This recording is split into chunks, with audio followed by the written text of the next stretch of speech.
Yo, what's up guys? I'm going to be teaching you the very basics of coding or, C++.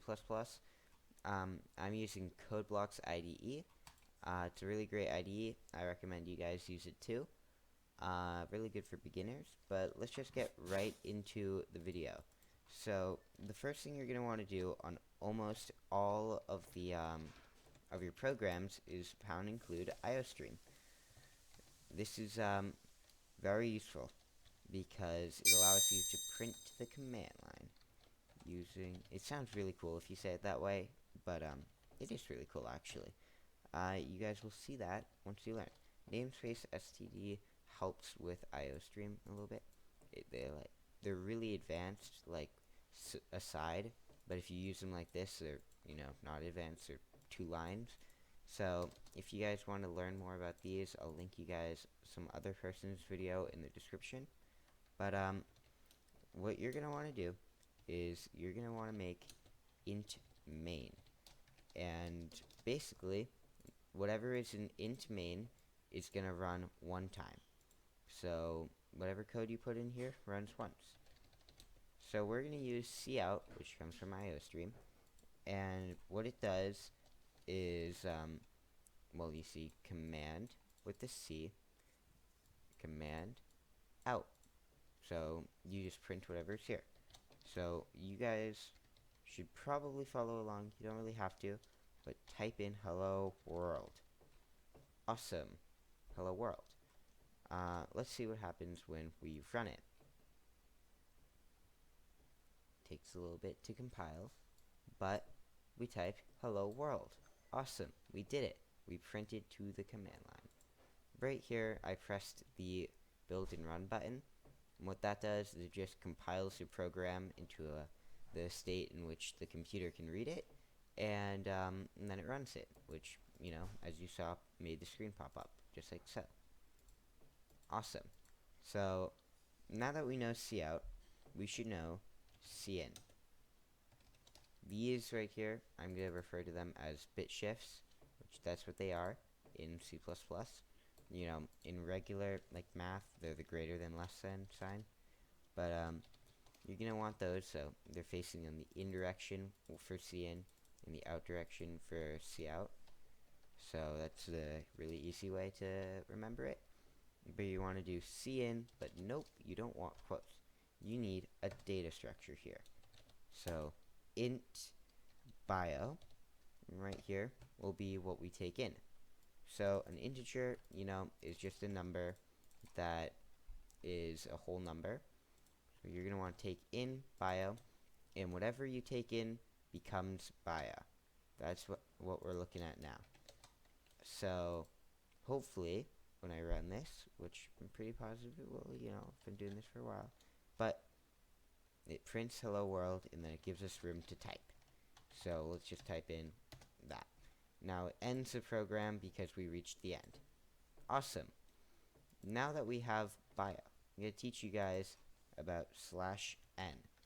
/n does is, as you'll see right here, it brings us to the next line. So now we type down here. Perfect. Just because, the enter button will take us way down like that and finish the program. Cool. Next, I'll show you guys that with cout, you can actually print bio. So whatever you put in as bio will come out. So let's just say you take in hello world 12, and then it prints 12. Awesome. So now that we have bio, we could probably do something cool. So let's try if, and what an if statement is whatever is in here is the comparison. So you'll do bio equals, let's say the secret number is 5. So bio, it says right now bio is equivalent to 5. Now usually when you do 1 equal sign, that is to set something, and then 2 equal sign is comparing 2 things. So awesome. Now you guys know about that. if bio equals 5, cout, you do I love bio. So now, once we run the program, we'll see that, oh, I didn't press the right button there. Once we run the program, we'll see that when we type 5, it says I love bio, and when we type anything other than 5, like this, it doesn't say anything. Let's change that. Else, right here is the else statement. We can do cout I love math. Like that. So if you don't like bio, then it'll say you love math. It might not be true. You might be an English person. But let's try it. 1. I love math. Awesome. Math lover. Yeah, so now I'm going to teach you guys about while loops.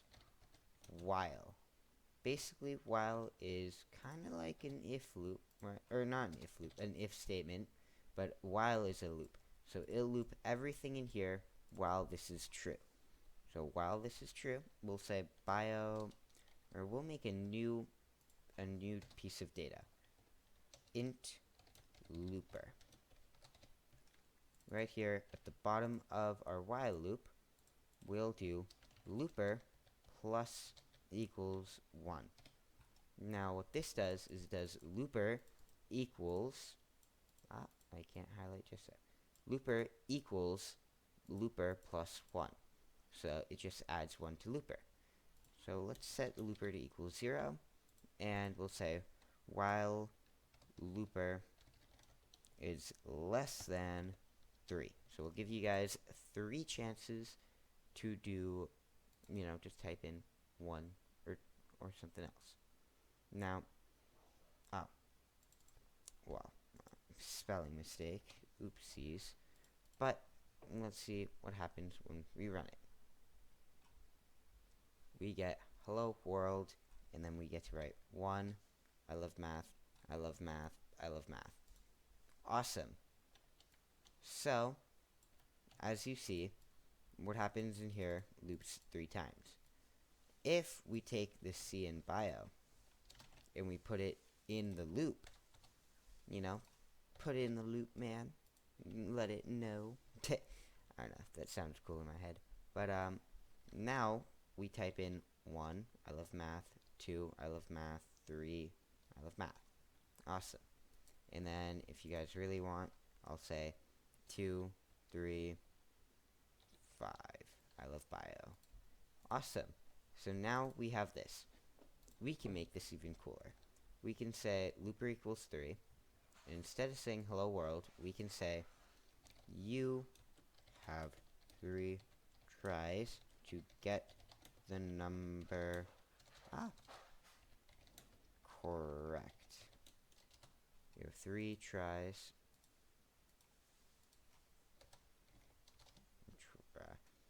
Chances. Chances to get the number correct. Awesome. And then we'll say if bio equals 5.